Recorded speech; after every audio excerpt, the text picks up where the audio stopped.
Welcome on into GoldSheet TV Week 9 Best Bets. We actually have a beautiful slate this upcoming week. Difficult board to handicap with a lot of quarterback injuries, a lot of injuries to even offensive linemen, defensive linemen, cornerbacks, some trades to have in consideration now. Even a head coach being fired this early in the season. Sorry to all you Raiders fans. But without further ado, Newbie and I are going to get right into it, discussing our favorite plays of this week. If you're new here, welcome. If you're an existing listener and viewer, let's get right to it. But quick reminder that the Gold Sheet is currently free. Goldsheet.com. Log in with username WTFree and password WTFree. And until Sunday, you get access to the Gold Sheet newsletter, the longest running sports betting newsletter in the business. NBA, it's not MLB, MLB's over. College football, NFL, and that is all on goldsheet.com. That's 10 best bets in there too. We're at all games. It's amazing. Definitely go and check that out. Back to the football, Newbie. We're starting off in Frankfurt, Germany. Going across the seas. No more London. We're getting to Germany. We have the Miami Dolphins as a road team in this matchup against the Kansas City Chiefs, laying 1.5 to. We saw some steam early, right before we recorded the show on Kansas City. Got down to 1, and then right back up to 1.5. So let's talk about it, Newbie. Do you have a position in this matchup? What are you looking to do here? Because I have a strong feeling about this football game. Yeah, you definitely have the stronger feeling than I do. The interesting thing is big Thursday steam. Not only obviously going the way of Kansas City, but as I was prepping this morning early on, I was just looking at this total as well that opened at 50.5, was sitting there, and now we've seen that tick up at some notable shops to 51. So over money came this morning, and the Kansas City Chiefs money came this morning. For me, heading into this one, it's just question marks galore for me because we have never seen Pat Mahomes look how he looked last week against the Denver Broncos. And that was a defense that really doesn't strike the fear into the hearts of many. Same can be said for this Miami Dolphins defense, but I don't think they're historically as bad of a run that the Denver Broncos have been on. But the thing was, the flu was reported heading into that game for Pat Mahomes, and then he looked like a guy who just wasn't right mentally, physically. He looked like he wasn't ready to play a football game. The whole team, you can maybe say that. Now, is that because Taylor Swift wasn't in the stands? That's for another show to debate. We're not getting into that here. But for me, just the question is Patrick Mahomes is obviously the stir the straw that stirs the drink for Kansas City. I think we all know that. Think about the playmakers that he has around him. He's that kind of Tom Brady rising the tide for the team. But if you're coming off of what seemed like a decently heavy bout of a sickness, whether it was the flu, whether it was a heavy cold, whatever, I'm not going to get into his medical records.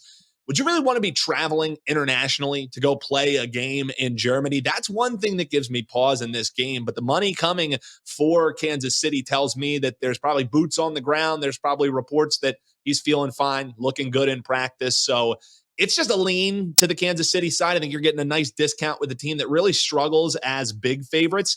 Now they're just a negligible favorite, obviously not at home, but designated as the home team. I lean with them at 1. It looks like pretty much the ones are gone. There's some rogue numbers out there, but you got to drive across town to the South Point if you're in Las Vegas to get it. It's going to be 1.5. It looks like you might even see it get towards 2 if Kansas City money continues to come.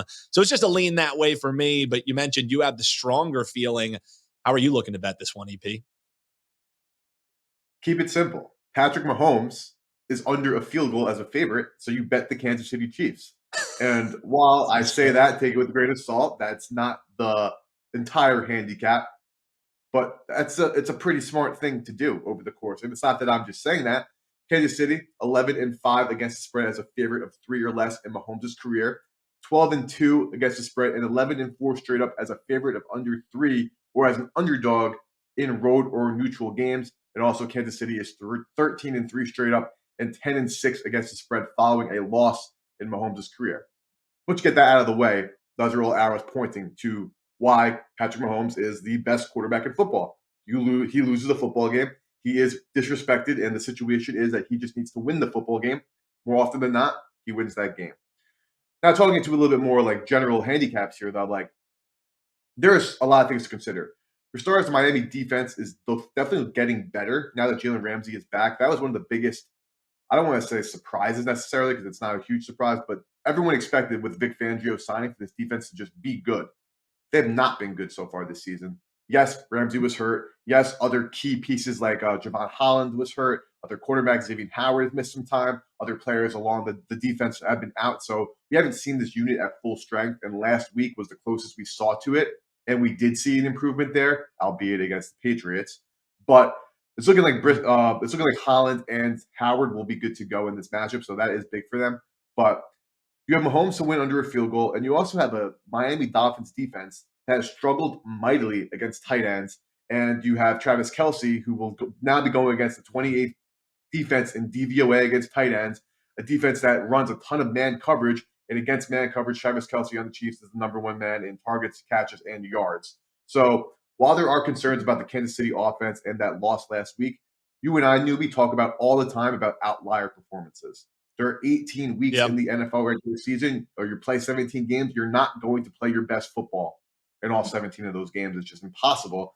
And while sometimes you look better than others, there are times where last week was the worst possible game Mahomes could have played. It was also 20 degrees out. He had the flu. It was a team that saw him just 3 weeks ago or 2 weeks prior to that.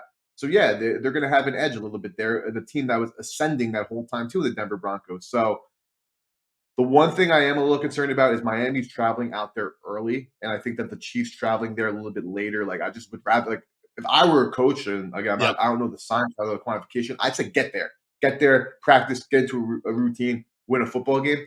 They're not doing that when Miami is, so I'm like, maybe that's like the one edge that I'm missing here. But tell me, Newbie, Mahomes to win. That's the bet. How it's hard to not make that bet. Yeah, I'm with you. It's hard to not make that bet. It makes a lot of sense. It's just for me, especially with this new wrinkle of it not only being an international game, but now it's only the second year that we've really done this Germany game. I just feel like I try and stay off of that stuff if I don't feel like I can quantify the outside factors. Yeah. And I don't really think that I can do this. And I also, if we didn't have Pat Mahomes coming off of what was a game I didn't think we ever thought that we would see Pat Mahomes play. It was that bad. I think the bounce back makes sense. I think the matchup makes a lot of sense. I think maybe even though they're going to be high totals, I think maybe I attack some of those Kelce props because it really has been like printing money playing tight ends against this Miami Dolphins defense. Think about when we talked about Dallas Goedert going over his yardage. We got that on the first drive when the Eagles played against them. So they're going to be inflated numbers, maybe because it was, a rough week. You don't get them, but over receptions, over yards for Kelce, probably the way that I bet this. I wake up early in the morning and watch this one. But as far as forced pick, I'm with you. I'm taking Kansas City, and I have a feeling the comments below are going to disagree. The comments have really liked the Dolphins, and it felt like we've been hating on it. We picked our spots with the Dolphins, I think, pretty well this year. Seems like a tough one for them, but with both teams, so many question marks, it's a pass for me. But I see your handicap makes a heck of a lot of sense for sure.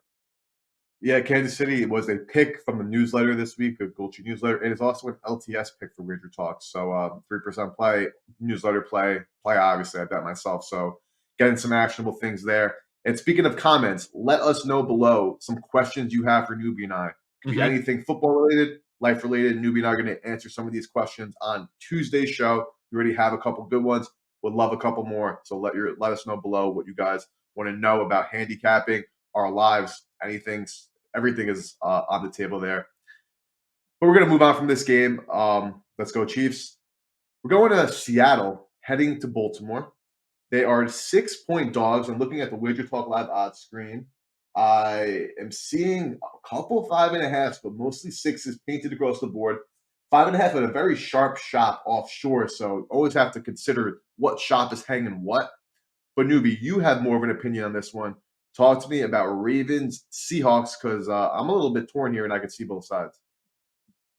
Yeah, and I think a handicap could be made for both sides as we talked about on our Tuesday edition of how you should handicap both sides of the game so you get a holistic view. But I'm sorry to the viewers that love riding with our picks because last week we made them bet Carolina. Sure, we got it home outright. My other play I made you bet was New York Jets under the field goal, and we didn't deserve to cash that one.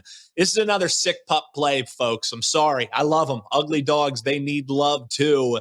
And we're looking at Seattle getting the 6 points here. A three-pronged approach for me here, and we'll start with the historical data. If you look at the last 3 seasons, Baltimore really hasn't thrived in the over a field goal role. As a matter of fact, just as favorites, they're 11-19 against the number. And then you just look at what Lamar Jackson has done in his career, a favorite of 3 or more.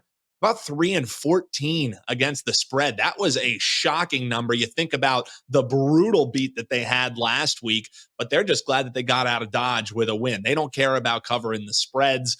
I think that the spot really fits nicely here for back in Seattle. So Seattle's next game is going to be against the lowly Washington Commanders, who ended up being big time sellers at the trade deadline, while the Ravens, their next 2 games are going to be ultimately important. Sure, they've been rolling here early, but they now face it off against the Browns and then the Bengals, who are surging once again. So I'm not saying that Harbaugh is a coach who's going to have his team in a look-ahead spot, though I am saying the next 2 games a little bit more important than a game against another NFC opponent who, albeit Lamar Jackson done great against the spread as favorites, he has done damn well against NFC teams.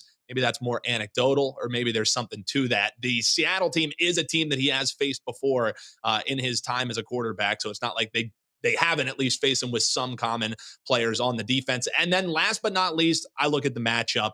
And yes, this Ravens team as of late has been able to become more of a passing team since Mark Andrews has come along. Zay Flowers has kind of taken a little bit of a back seat, but he's been a nice boost. However, they're still run first. Let's be real. And this Seattle defense is 3rd in the league in yards per attempt on the ground that they're allowing. They're only allowing 3.6 yards per rush. So that matches up nicely with the team that has a hobbled Gus Edwards, who's been a nice boost to that rushing attack outside of what Lamar Jackson does with his legs. And I know that we talk about Lamar Jackson as an MVP candidate, and rightfully so. And in the same breath, the other side of that coin, we look at Geno Smith as kind of the accident waiting to happen, the guy who we wrote off that he hasn't written back yet.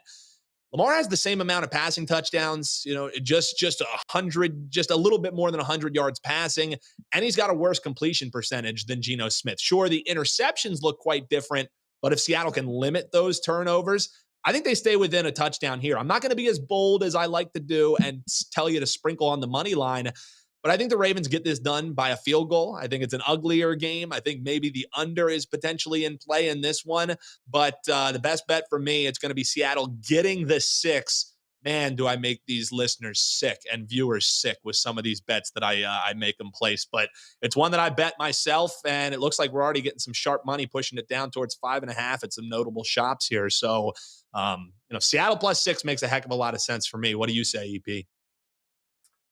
So I've seen you get much, much uglier. So I know you like to go with the ugly dogs. That's I'm true. going to consider Seattle that ugly because I think Seattle actually is a good football team. I know you're talking Chicago Bears earlier this season. Oh, But God. my initial thoughts here was the under. It's something that I gave out on the GoldSheet newsletter, and it's actually ticked up, showing some market support to the over. It was 43 when I liked that. It's 44, so I'm not going back on the stance. I do like the under as a play. It's not something that I had bet right the second yet, so not running to the counter, because if it does get the 44.5 over that key number, then that's a great entry point for the under. So that's something that I'm kind of waiting to see if that materializes. But I just am really high on Baltimore. I know you were the one who was Agreed. convincing me in the beginning of the season that Baltimore was a Super Bowl candidate in our preseason previews we did on GoldSheet TV, on WagerTalk TV. You were the one telling me, like, hey, look out for this Ravens team. And 8 weeks into the season, outside of a couple drop passes in a game and some other nonsense, fluke, terrible officiating and other things in a other game this season, Baltimore Ravens should be an undefeated team. So Fair. I kind of lean toward the Ravens in the sense where I just think that you're getting the better team. And then, like Seattle, for example, like there's 2 ways to do Seattle. Like you could think that this offense is mediocre and that, like, while they can move the ball up and down the field, like they have trouble scoring in the red zone. Like their last couple of games, they've been incapable of scoring in the red zone. And that's something you could think, oh, maybe like there's some positive regression coming and they're going to start putting up some points. And if you're correct with that statement, then yeah, Seattle makes a ton of sense to me. However, if it's just a case where this offense is just broken in the red zone, then how do you score points? And I'm not going to say how do you stop Lamar Jackson, because the Seattle Seahawks have a good defense, but Mhm. On the side, it's a state pass for me. I'm trying to play a little devil's advocate, but I don't love it enough to really like talk you off a spot as I've done before, or like attempt to, I should say. But Mhm. for me, if anything, if I do see a 44.5, an under is a look for me in this game. But that's really all I got here, Newbie.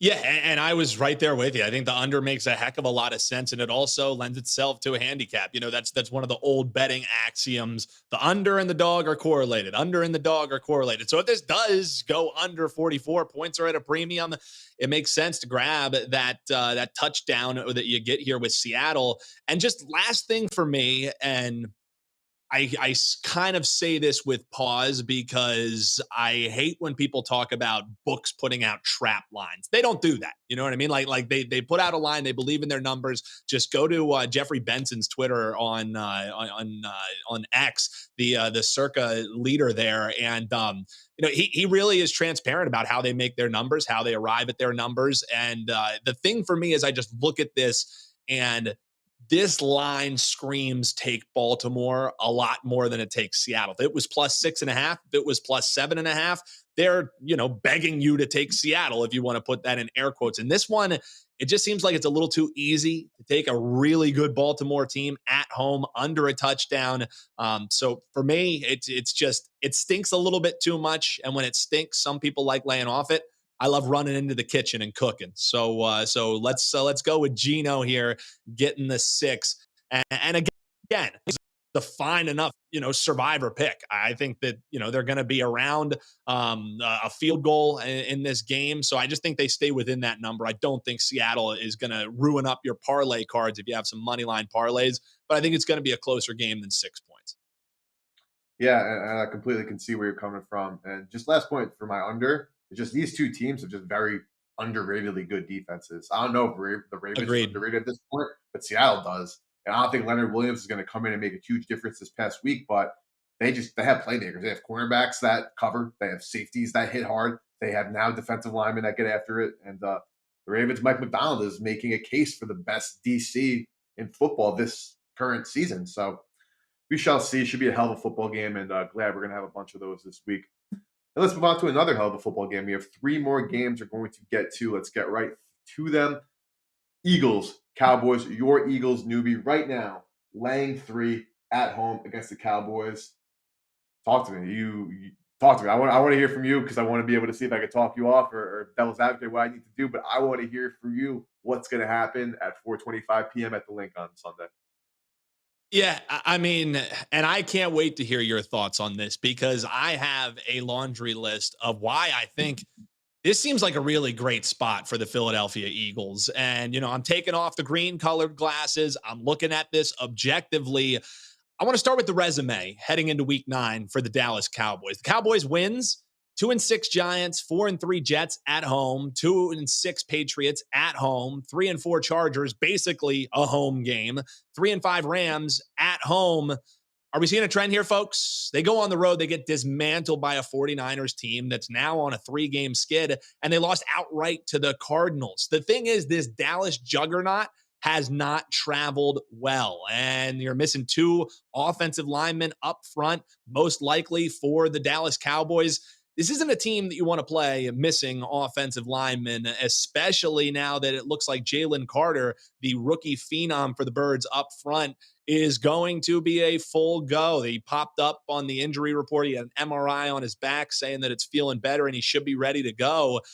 I just think this is a Dallas team that has beaten up and bullied the teams they should, and then really struggled against solid competition, of which they haven't played much this year. I think the impressive win was against the Rams last week, but I always like playing the Dallas Cowboys coming off of a bye or coming off of a loss. I don't really like playing them in a spot where they were just flying high and they're feeling good about themselves. I think the rivalry part of that maybe assuages what could be a potential letdown. You're never going to have a letdown in the NFC East with these matchups.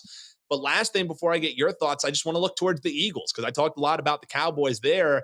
The Eagles are on that trend that we love to talk about from our man Ralph Michaels at Cal Sports LV on Twitter. The Eagles are heading into the bye, one of the most profitable subsets of playing teams before the bye. These numbers going back to 2015, over 61% the team who is a home favorite heading into the bye week. Added motivation, feeling good, keeping some wind in your sails. And then just a schematic thing for me, EP. Who covers A.J. Brown, who now has 6 straight games breaking Calvin Johnson, Megatron, giving him the moniker of Mega John with his 6th straight game with 125 receiving yards or more. I don't know how they slow him down. I think Jalen Hurts, even with the knee injury, he's shown that he's able to air the ball out.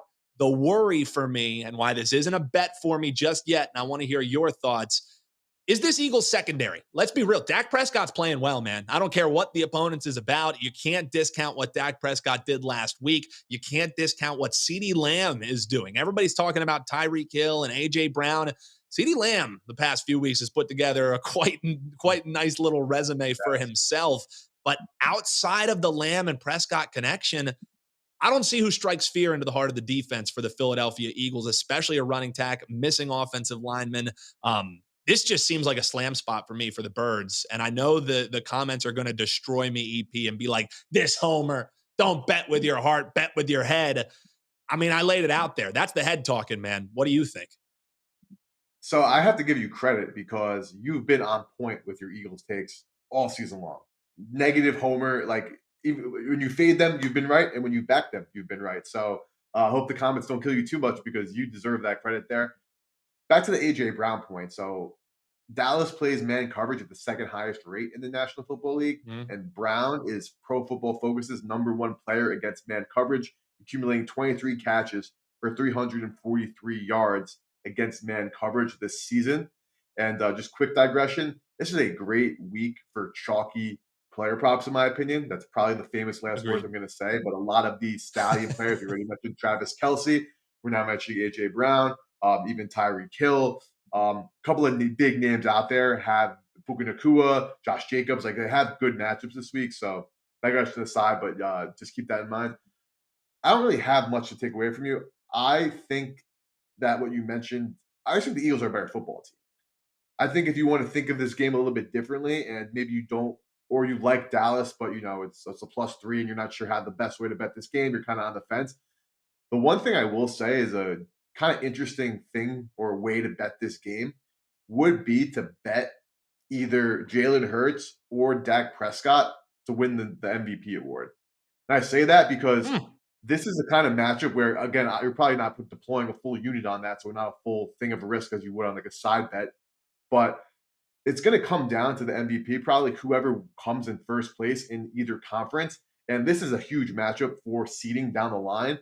And like you mentioned, Newbie, Dak's been playing pretty well. So if he's able to put another great performance in the link and then take the W, like his MVP stock is going to rise, and you could be finding yourself holding a pretty decent ticket. So I hate that I can't play as much devil's advocate here for you, but I am just saying that whoever wins this football game, their price on MVP is probably going to drop, especially in a week where you have people like Tua and Mahomes going at it. Like that's huge for the award race. You have Burrow and Allen going at it. That's huge for the awards races. So could just be a sneaky way to bet this game without actually betting this game is maybe put a little bit of pizza money in the futures market, and you could be coming out with a great ticket at the end of this matchup if it goes. And if it doesn't, you put a pizza bet on it. What do you think about that, movie?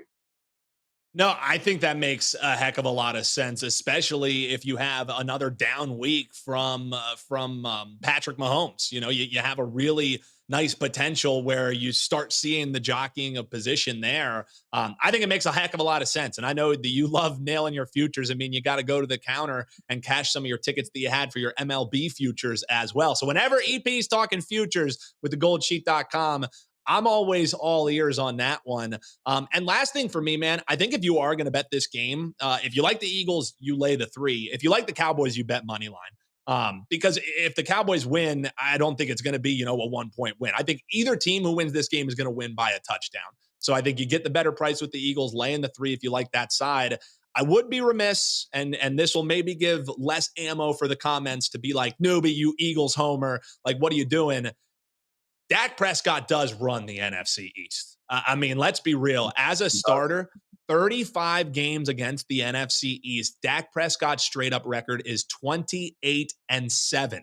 That's not, a trend. That's not, I mean, this guy has dominated this division. And the first time that he played against Jalen Hurts, they dominated the Philadelphia Eagles. It was only, I think the third game in Sirianni's tenure, the third game as a starter for Jalen Hurts. So it's not an apples to apples situation. But hey, I got to give credit where it's due. Dak Prescott, he's been the daddy in the NFC East. Let's see if the new fresh prince is able to unseat him as the Eagles are taking him on. I honestly, probably by game time, it's going to be a 425 game. I'm going to end up here on the Birds, laying the 3. I think the handicap makes a lot of a sense. But again, hop below in the comments, whether you agree, whether you disagree. What do you think of the money line take there? Because I think whoever wins this game, take the spread out of it. You're going to win by a touchdown. That's the way that I see this game shaking out. I agree. We're in for a hell of a football game, and I think the Birds are the better team. But as we're well aware, and as we're trying to teach Yeah. our people who comment on the show, the better team does not always win and cover the spread in the National Football League. If it No. did, no one would watch the National Football League. It wouldn't be enjoyable. I would There's be out not of a a sense of job with all these ugly dogs I'm taking, man. I would be out of a job. That's for sure. So yeah, just sometimes you gotta handicap the situation, handicap the injuries, handicap the weather, handicap other things because it's not cut and dry with the better team winning. But moving on, we're going to get to 2 more games. This one, we're going to spend some time on the Cincinnati Bengals hosting Buffalo Bills Sunday Night Football. WagerTalk Live odds screen. 2s now painted across the board. It got down to 1s this morning, newbie. Then right back up to 2s. And that's Cincinnati laying 2s in case that is not clear. Um, Talk to me, newbie. I know where I don't think you have an opinion, a full opinion here. I don't have one either, but I figured we have to just kind of discuss it briefly. Who do you think is winning this football game, and what do you think? Gun to head if you don't have an official side in this matchup.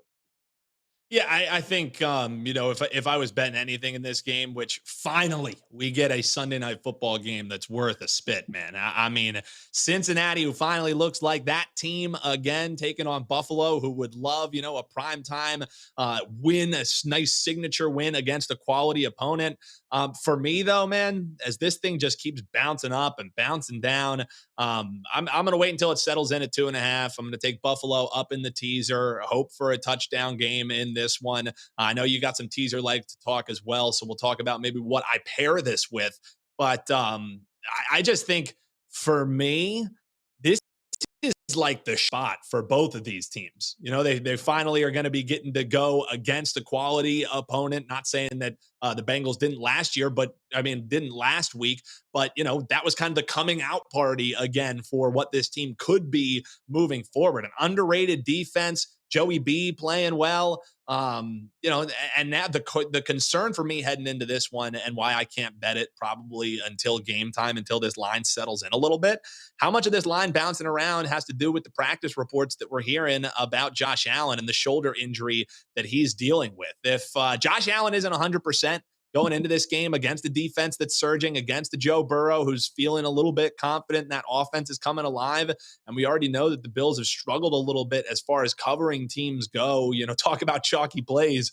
We just play some Jamar Chase props in this one because he is going to be having himself a night if he's able to look even a little bit like he did against the 49ers. So this is just the show me spot through and through. I will be locked into my television for this one. As far as betting, I'm going to take as many points as I can. And that's why the teaser, if you can get it up to 8.5, makes a heck of a lot of sense to me. But outside of that, man, some player props. I think this is a tough game to handicap because what version of these teams are we going to get is the question for me. And I don't know how you figure that out. So it wouldn't be a traditional long leg, and it's off the board now. Like I don't see a single 2.5 out there for when I'm looking at the widget talk about live screen. Doesn't mean it can't get back to a 2.5, but I would lean Buffalo in a teaser, though again, not a long leg technically because it's a 49.5 The high total. But I agree with 100% of Jamar Chase coming off. He has great metrics against zone coverage, and the Buffalo Bills play a lot of zone. And also, we've seen 33.5% of the target share in Cincinnati, which is crazy. But this Bengals defense is not as good as it was last year. And this Buffalo Bills defense, due to injuries, is nowhere near as good as it was last year. This Buffalo Bills offense seems to be humming, but while the Cincinnati Bengals offense finally had its breakout game where it kind of returned to form and they look like the Bengals we all know and love, Joe Burrow, like we talked about on Tuesday, put together like an all-time performance if you're really like paying attention. He was slinging and diming and accurately throwing every single pass. Digression aside, though, I think there's just more variance, which is not a good thing. You don't want to invite variance in the situation, backing Josh Mhm. Allen and the Bills. Because let's be honest, as good as Josh Allen is, he can be reckless. And reckless can be a good thing because you throw that reckless pass, leads to a touchdown. You make that reckless run and you take a hit, could lead to a touchdown. It also leads to interceptions and fumbles, which are the worst things you can ask for in a football game. So, no opinion on the side here just yet. Like I said, if I did see a 2.5, it's not like something I'm running to the counter to bet, but I would call it a strong lean on the Bills in the teaser. The only thing I would do is gun to the head, pick a thing on this game would be to bet the over. Now, this has gotten steamed up. It opened at 46.5. We're seeing 49s and a half. Mhm. And, not a key number, kind of dead there, but obviously liked it more at a 48. But I think we could see some points here for what I just mentioned. Bills defense kind of sucks because of the injuries. The player-wise, it shouldn't have sucked, but injuries happen. It's part of the game. Bengals just don't have as many talented pieces because they went younger, and we have two offenses that can explode. So anything for me would be the over in this matchup, though. Not running to the counter to bet it. We'll have some props, I'm sure. And like I mentioned, Jamar Chase is a great look. But yeah, newbie, Mhm. I can't get there. Sometimes you just gotta watch the good football games and not be sweating any bets. Yeah, and again, the thing is yes, this is a prime time game. Everybody wants to have a play on it. I think we made cases for why getting a teaser leg makes a heck of a lot of sense. I'm with you. I like the over, but hop below in the comments and let us know. Do you have a stronger opinion on this game? Because for me, it's just the question mark of what version of either of these teams are we going to get? We've seen Jekyll and Hyde from both of these teams. Does Dr. Jekyll come out, or does this game get ugly and we have a Hyde game going all day long? So for me, I feel like there's better options out there as far as an official play goes. Now, let's be real. I'm a bettor too. I'm a gambler as well. So come Sunday night, we had a good morning, a good afternoon. If those Seattle, +6 tickets get home, I probably will end up having a play on this game, but I'll probably attack it more in the player prop market. And Jamar Chase is probably one of those guys who I'm going to be eyeing. So hop below in the comments if you do have a bigger vibe on this game. And also, while you're down there, throw in any questions that you may have for me and EP to answer on next week's edition of the show. We're going to do a little gold sheet mailbag coming up. So, more reasons than ever to hop below. We want to hear from you. Hop below, leave us some comments, and we'll hit that like button and subscribe button so you show support for the show and never miss another episode. But Mm-hmm. last but not least, I'll go through this quickly, newbie. I'm going to just talk what I think, and you tell me if you just agree or disagree. I locked in a Mm-hmm. teaser a couple hours before the show.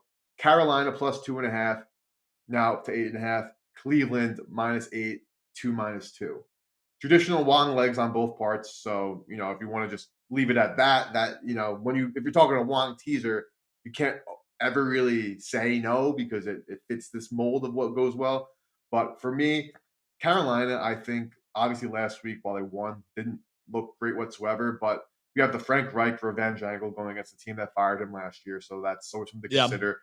But you have a Colts defense that is abysmal. Like what we expected the Saints offense to be better than it's been so far this season, but they like steamrolled the Colts. It's like they weren't even there. Like Rashid Yep. Shaheed having 3 catches for 150 yards. Like that's what happens when you play your friends at the park and you're playing flag football with your buddies. Those like long, just throwing deep shots.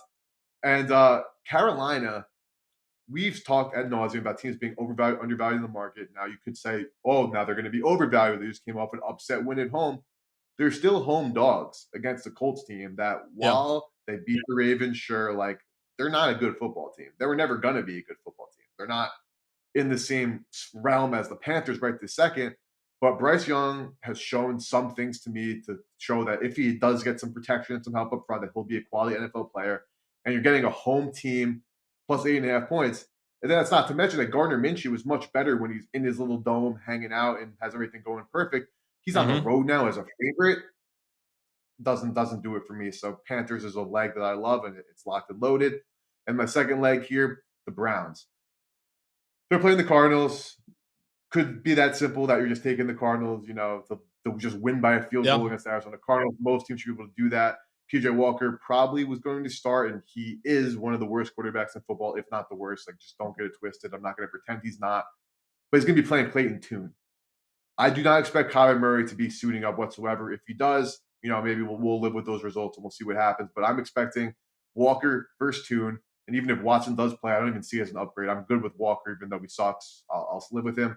But this Browns defense at home should be able to stop Clayton Tune, a non-existent run game, and a terrible offensive line that should be able to get to and win by 3. And I think it's that simple, Newbie. Talk to me.